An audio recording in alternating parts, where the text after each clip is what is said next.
అంతా మా ఇష్టం సెక్రటరీలో ఐఏఎస్ఎల్ ఇష్టరాజ్యం సమయపాలన పాటించకుండా విధులకు చూడు ఎంత దారుణమో ఎవడు ఇవ్వాలి ఎక్కడ పోయింది ప్రజాపాలన ఇలా కొంతనన్నా ఐఏఎస్ ఐపీఎస్ల భయం ఉందా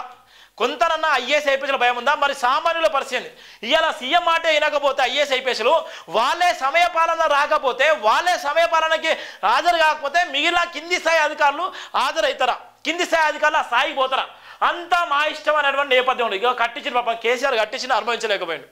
సొమ్ము ఒకటిది సోకొకటిది అంటే ఇదే రాజు ఒకడు ఉంటాడు రాజా నేలటోడు ఉంటాడు ఇంకో దానికి ఉదాహరణ ఇదే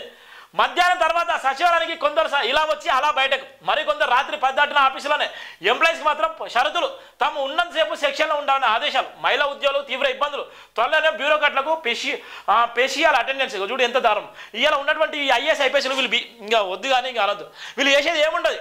వాళ్ళు మళ్ళీ 4 నుంచి 4 గంటల వరకు టైం ఇస్తారు కానీ నిజంగా వీళ్ళు ఏమైనా చేస్తారంటే ఏం లేదు ఎక్కడ వేసినా గొంగళి అక్కడే ఉంది ఇవాళ ఏదంటే వాళ్ళు పైచాచికి ఆనందం ఇవాళ ఫైల్ ముందే పెట్టుకొని టీవీ ముందర పెట్టుకొని ఇవాళ చూసేటువంటి నేపథ్యం ఉంది పేదలకు సాయం చేయండి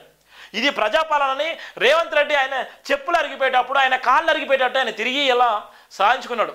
ఇవాళ ఎంత భయంకరమైన కేసీఆర్ను ఓడించి ఆయన సొంతం చేసుకున్నట్టు ఈ రాష్ట్రంలో ఇవాళ ఉన్నటువంటి సోనియా గాంధీ కళను కూడా నిజం చేసినటువంటి ఏకైక వ్యక్తి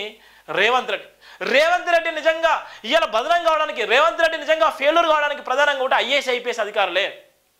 రేవంత్ రెడ్డి బదనం కావడానికి రేవంత్ రెడ్డి పరిపాలన రోడ్డు మీదకి రావడానికి ప్రధాన కారణం కూడా ఐఏఎస్ ఐపీఎస్లే ఇది అందరూ తెలిసినటువంటి నేపథ్యమే రేవంత్ రెడ్డి ఎన్నో సందర్భాలు మాకు సహకరించండి చేయండి సాయం చేయండి ప్రజల దగ్గరికి పోండి అని చెప్తున్నారు కానీ ఒక్క ఐఏఎస్ ఐపీఎస్ అధికారులు కూడా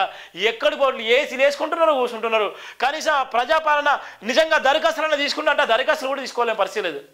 ఇలా అవి దరఖాస్తులు తీసుకొని నిజంగా న్యాయం చేస్తారంటే అది కూడా లేదు ఇలా భజన చేసే మీడియా ఉంటే భజనలు రాస్తారు ఇలా చాలా వరకు ఇబ్బంది పడే నేపథ్యం ఉంది రాష్ట్రం అధోగతి అయిపోయిన నేపథ్యం ఉంది సెక్రటరీలో ఐఏఎస్లు ఇష్టరాజ్యం ప్రధాన వార్త ఇక్కడ ఉన్నటువంటి వార్తను కూడా మనం చూస్తున్నాం సెక్రటరీలో విధులు వేసిన ఐఏఎస్ సమయపాలన పాటించడం కూడా ఇష్టానుసారంగా వ్యవహరిస్తున్నారని విమర్శలు వ్యక్తమవుతున్నాయి మధ్యాహ్నం 2 తర్వాత విధులకు హాజరవుతున్నారని టాక్ కొందరు బ్యూరోక్రాట్లు ఇలా వచ్చి అలా బయటికి వెళ్ళిపోతుండగా మరికొందరు రాత్రి 10 దాటిన చాంబోలోనే ఉంటున్నారు సెక్రటరీ వర్గాల్లో చర్చ జరుగుతున్నది తమ సెక్షన్లో ఉన్నంత వరకు ఉద్యోగులు ఇక్కడికి వెళ్ళొద్దని ఆదేశాలు జారీ చేసిన సమాచారం దీంతో పలువురు మహిళా ఉద్యోగులు సదరు ఐఏఎస్లపై కోపంగా ఉన్న నేపథ్యం ఉంది ఇక మహిళలు అయితే పాపం చాలా వరకు కొంతమంది మహిళలు అయితే ఎంతమంది లైంగిక వేధింపులకు గురయ్యాలో అది మనం చూసాం బీఆర్ఎస్ హయాంలో ఇప్పుడు కూడా లైంగిక వేధింపులు చాలామంది ఐఏఎస్ ఐపీఎస్ అధికారుల చేతిలో చాలామంది అవుట్సోర్సింగ్ మహిళలు చాలామంది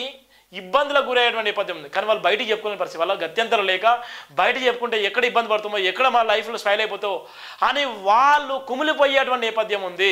ఇవాళ అలాంటి అధికారులు కూడా చాలామంది ఉన్నారు ఎంతమంది అధికారుల చేతిలో ఇవాళ మహిళలు బలైపోతున్నారు 10 గంటల దాకా వాళ్ళకి ఆదేశాలు ఇచ్చే నేపథ్యం ఉంది ఐఏఎస్ ఐపీఎస్లో అధికారులు ఉంటే ఇవాళ 10 గంటల దాకా ఉండాలా మహిళలు దేనికోసం చూడు ఎంత ఘోరమో ఐఏఎస్లకు ఎందుకు మిరాయింపు ఐఏఎస్ ఆఫీసర్లు క్రమశిక్షణ మారిపేరుగా ఉండాలి అందులో రాష్ట్ర పాలన కేంద్ర బిందువైన సెక్రటరియట్లో పనిచేసే బ్యూరోక్రాట్లు మరింత ఆదర్శంగా వివరించాలి కానీ మెజార్టీ ఆఫీసర్లు తమకు ఇష్టం వచ్చినప్పుడు వచ్చి నచ్చినప్పుడు బయటకు వెళ్తున్నటువంటి సమయపాలన కూడా చూస్తున్నాం